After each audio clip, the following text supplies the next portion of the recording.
Parliament house से गिरफ्तार PTI मेंबरान का मामला, जमानतें मंजूर, फौरी रिहा करने का हुक्म।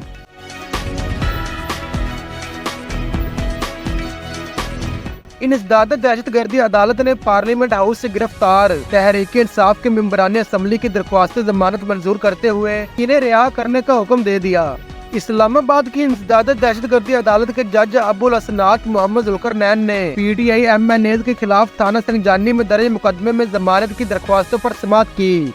दौरान समाअत अदालत ने प्रोसिक्यूटर से सवाल किया कि शेर अफजल मुरव्वत, अहमद चट्टा और दीगर एमएनए से कुछ बरामद हुआ। इस पर प्रोसिक्यूटर राजा नवीन ने कहा कि कुछ भी बरामद नहीं हुआ। बाद अदालत ने मुकदमे में तमाम पीटीआई एमएनएज की जमानत बाद गिरफ्तारी 30-30 हजार रुपए के मुचलकों की एवज मंजूर करते हुए इन्हें फौरी रिहा करने का हुक्म दे दिया।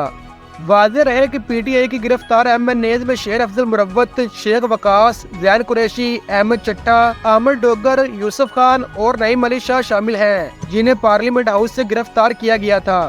इस्लामाबाद हाई कोर्ट ने गिरफ्तार मेंबरान असम्बली का जिस्मानी रिमांड कालअदम करार दे दिया था, जबकि स्पीकर अय्याज सादिक ने एमएनएज के लाजिज को सब जेल करार देकर इन्हें पार्लियामेंट लाजिज में रहने का हुक्म दिया था।